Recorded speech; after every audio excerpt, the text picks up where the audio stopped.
पादुका बिछा दो, जहां मेरी गौवा चरती है, बछड़े मेरे जंगल में जाते हैं। अगर आपकी साथ मुझे पादुका पिनाओगी ना तो मैं कभी चित्त पादुका नहीं पहनूंगी। और मेरे कन्हैया ने, मेरे प्यारे भाइयों बहनों, आप सब अपने ब्याह में तो इतनी कथा होती है, और आप तो हमारे गुप्ता जी तो विदेश में जाकर सुन के आते हैं। तो मेरे कान्हा ने किन तीन वस्तुओं का उपयोग में नहीं लिया जब तक ब्रज में रहे? बताओ, ऐसी कौन सी वस्तु है? तीन। और मेरी बहनें, मैं शकुन जी से भी कहूंगी, आप बताओ, आप भी तो कथा सुनती हो, खड़े होके बताओ जब, कि ब्रज में वो जब तक रहे तब तक उन्होंने तीन वस्तु ग्रहण नहीं की। मेरी माताएं याद हो तो बताओ। नहीं तो कहीं भी अगर ऐसे योग आए ना, कोई संत पूछे ना मेरी बहने, तो यूं कहेंगे कि तुम्हें कैसी कथा सुनाई, दीदी ने क्या पैसे ही कमाती थी क्या, दीदी क्यों नहीं समझाया?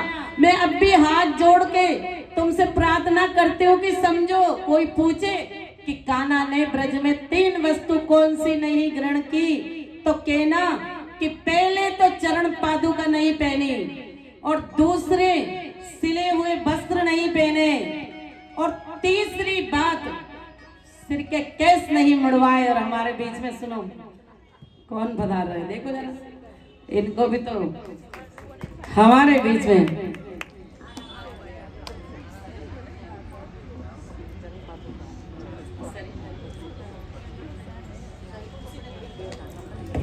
हमारे बीच में हमारी माता जी शिक्षक महोदय हमारे बीच में आए हैं, जिन्होंने भी तुलसी नगर में सभी महिला मंडल द्वारा सभी ने कथा का आयोजन रखा था। मुख्य जजमान हमारे सरी थे। क्या बात, राजा परीक्षित जी यही बने थे। एक बार इनके लिए जोरदार तालियां बजाएं। निकलेगा तेरी भक्ति का परिणाम, तेरे घर भी आएंगे घनश्याम। बोले बांके बिहारी लाल की, सबने हाथ नहीं उठाए, सबका ध्यान में मत रखा। बोले बांके बिहारी लाल की, राधे राधे बोल श्याम आएंगे, आएंगे श्याम आएंगे, राधे राधे बोल श्याम आएंगे, आएंगे श्याम आएंगे, राधे राधे बोल श्याम आएंगे, आएंगे श्याम आएंगे, राधे राधे बोल श्याम आएंगे, आएंगे श्याम आएंगे।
जरूर आप बुला के देखें, आएगा।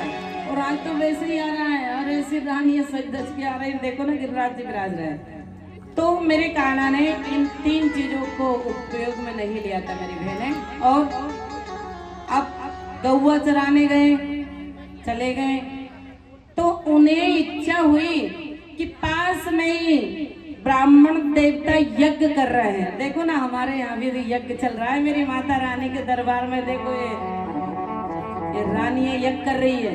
तो ऐसे ही मेरे कान्हा के मन में प्रेरणा उठी।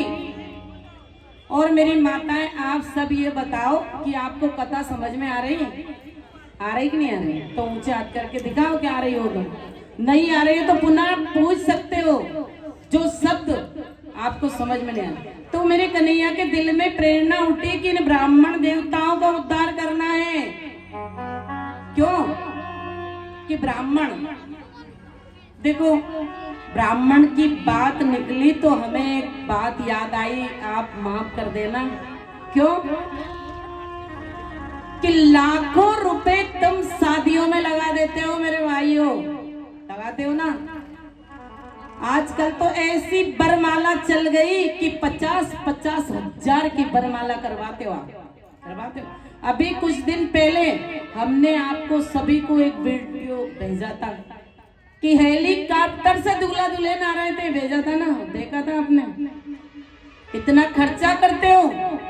और जब ब्रह्म मुहूर्त का समय होता है गौ धूली का, तो हम कहते हैं ब्राह्मण लोग के पैरे पड़वा लो। तो नहीं, रिसेप्शन के बाद, ठीक है, रिसेप्शन के बाद पड़वा लो।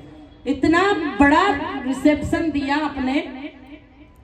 जब फेरे का समय आया, दुल्हन तैयार होके आई, दूल्हा दुल्हन आए मंडप में, ब्राह्मण देवता को बुलाया गया, फेरे पड़वा दिए।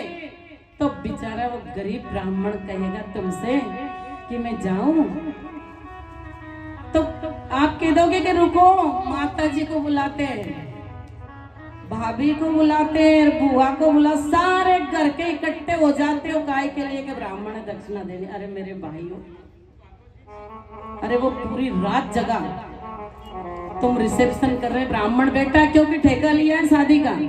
तो मेरे भाइयों, ये मत समझना कि मैं ब्राह्मण बेटी हूं इसलिए कह रही हूं। सभी, कोई भी ब्राह्मण देवता हो तो उनका सम्मान से, अरे तुम्हारी जेबें फुल है, तुमने करोड़ों, 1-1 करोड़ की शादी करते हैं लोग बाग, और 1100, 2100, अरे बहुत से बहुत तो 5100 ब्राह्मण क्या लेगा?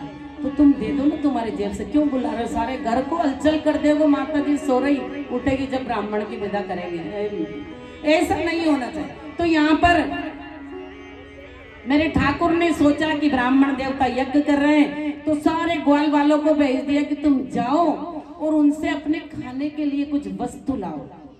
तो जैसे गए ना, तो ब्राह्मणों ने मना कर दिया कि नहीं। उस ग्वाले ने बुलाया, लेकिन वो तो अंतर्यामी है, वो आ गए लौट के कि उन्होंने नहीं दिया कुछ भी। तो उन्होंने कहा, रे तुमने ब्राह्मणों से क्यों मांगा? रे इन देवियों से मांगते, ब्राह्मण पत्नियों से।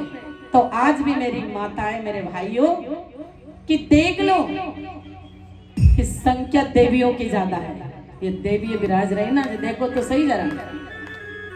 ब्राह्मण देवता ने, उन्होंने कहा कि ब्राह्मण देवताओं की पत्नियों से जाकर कहो कि कन्हैया नजदीक ही ठहरे हुए हैं और कुछ वस्तु मंगवाई है खाने के लिए। तो वो पत्नियां खुद यज्ञ छोड़कर थाल भर भर कर लेके आई।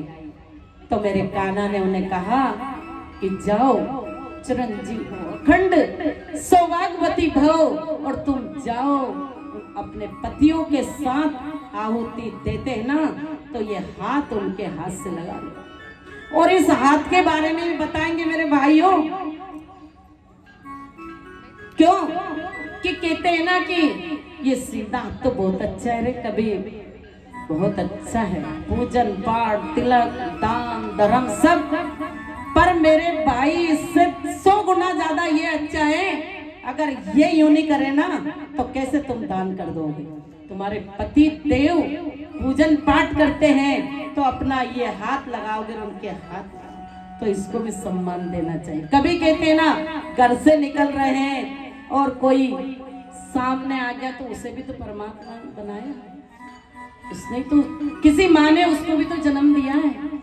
मेरी माताएं, कभी तो ऐसे है मेरा कान्हा। उन्होंने कहा तुम जाओ, और सारे ग्वाल वालों ने कहा फिर भैया कि कन्हैया अब बहुत दिन हो गए लाला, भूखे प्यासे रहते रहते कन्हैया अब तो ऐसी इच्छा हो रही रे लाला कि तू 100 किलो बनवा दे,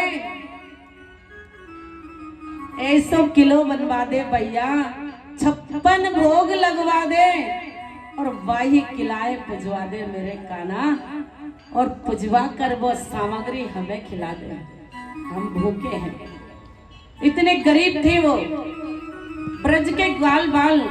तो उन्होंने कहा रे भैया किलो तो बनवाऊंगा और सबको खिलवाऊंगा, लेकिन पहले इन गोपियों को भी तो उद्धार करना है। इनके घर में ऐसा मंडल बना लो, चोर मंडली, और उसका कप्तान बनूंगा मैं। इन गोपियों के माखन को चुराना है। तो बन गए सारे, मंडल इकट्ठा हुआ और चोरी करने चल दिए। तो कप्तान कौन बना? कहते हैं ना मेरा मुरली वाला नटखट वो टेढ़ी टांग वाला कप्तान बन गया।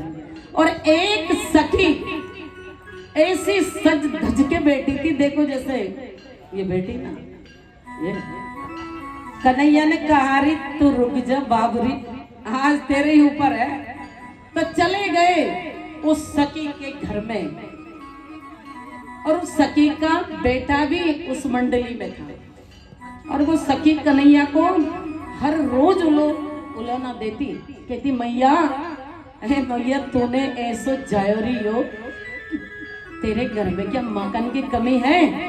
ये चोरी करता फिरता है सब घरों में।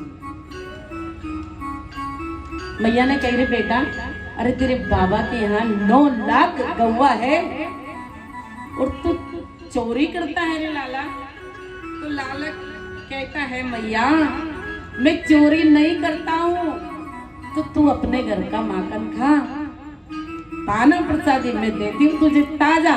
तो कहता मैया री घर का माखन मोए नहीं भावे, मोए तो वही को भावे। तो बेटी ना कहते ने काला काला है लेकिन ये बड़ा ही दिल वाला है, ये कालिया। तो ऐसी ऐसी समझा रही हो मैया, तू कहीं मत जा लाला, तू बड़ो हो गई हो, तेरी सगाई कौन करेगा? तू चोर कहलाएगा तो कौन लड़की देगा रे मेरे लाल तुझे? तो नहीं माना मैया, मैं जाऊंगा, और चला गया। और जैसे ही वो गोपी बाहर गई, सारा मंडल इकट्ठा हुआ और मटकी इतनी ऊपर बांधी जैसे इन्होंने बांधी है, इतनी ऊपर। तो एक दूसरे का गोल मंडल बना लिया कन्हैया ऊपर। और जैसे ही कन्हैया ने माखन लिया और मुख में मेला और गोपी आ गई, तो सारे नीचे के ग्वाल बाल भग गए और कन्हैया ऊपर लटक गया। उन्होंने गोपी ने कहा धारी के आज तो तू रंगे हाथ पकड़ा है, तेरी मैया एक नहीं मानती मेरी, और कहती मेरे लाल को चोर बताती है तू। आज देख, अब उस गोपी ने भी ऐसा हाथ पकड़ा काना का कि चल तेरी माँ के जा रही है। और घूंघट डला है बड़ा, क्योंकि ब्रज में घूंघट डालते हैं, ऐसी मोटी साड़ी का घूंघट डला। और कन्हैया तो बड़ा वो तो भाई नटखट। गोपी चली जा रही है और बीच चौराहे पे आई गोपी, बराबर से उसने देखा कि इस गोपी का गोपी आ रहा है सामने से। तो उसने कहा रे मैया ए गोपी, अरे मेरे बहुत नाजुक हाथ तेरी, मेरे यह हाथ में दर्द हो रहा हो, तू यहाँ छोड़ और यहाँ पकड़ ले। तो जैसे ही वो गोपी का गोप आया और गोपी से हाथ छुड़वाया और उसका हाथ पकड़ाया, गोपी बेचारी घूमता डाले। और वो तो होश आवाज भूल गई कि उस ठाकुर का हाथ मेरे हाथ में, कहा ना पकड़ लो हाथ बनवारी, नहीं तो